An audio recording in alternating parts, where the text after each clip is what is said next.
जीव हमारी जाति है, मानव धर्म हमारा।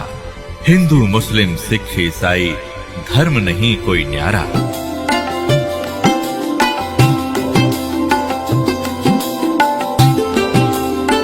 अपराधी जन्म का नक्शक बरे विकार,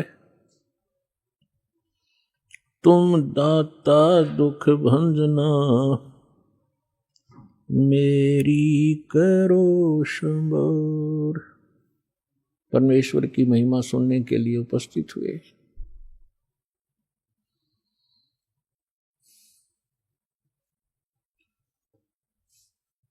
जिस पुण्यात्मा के, जिस प्राणी के युगों युगों के शुभ संस्कार उदय होते हैं, उनको मानव शरीर प्राप्त होता है।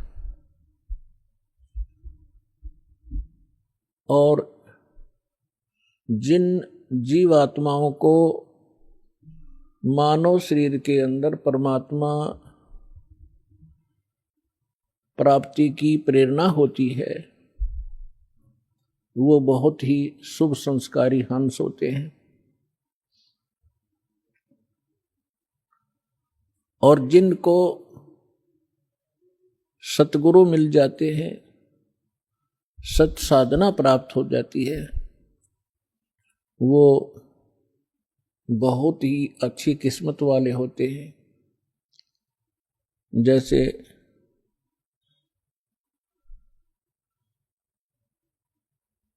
Good better best. अब आप जो प्राणी हैं, जितनी पुण्यात्मा हैं, ये बेस्ट क्वालिटी के हैं, परमात्मा की अति प्रिय आत्माओं।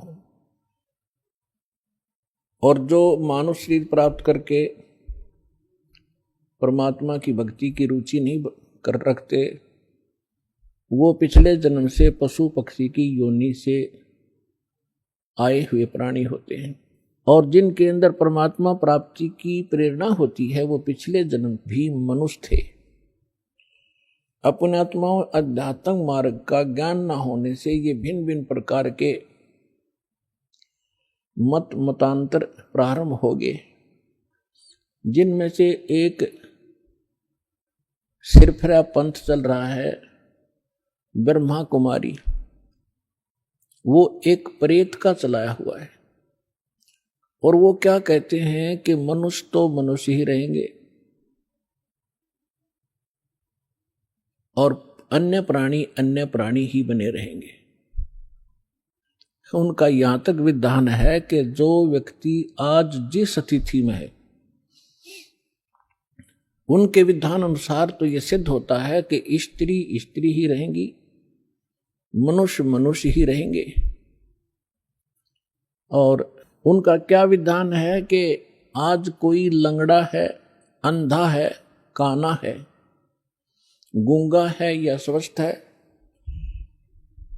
तो 5000 वर्ष के बाद उसका वही नाम होगा, उसकी माता पिता का भी वही नाम होगा, और वही गांव होगा, वही स्थान होगा, और अंधा है तो अंधा ही होगा।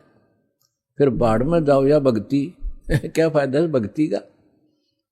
अकल है इन लोगों में। और इसके उसमें भी बिना ना जाने कितने प्राणी उलझे बैठे। तो पुण्यात्माओं,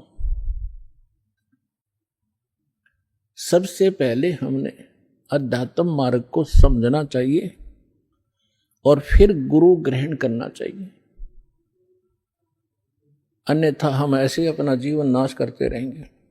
अब जैसे श्रीमद् भगवत गीता अध्याय नंबर 2 के श्लोक नंबर 53 में गीता ज्ञान दाता कहता है कि अर्जुन, जिस समय तेरी बुद्धि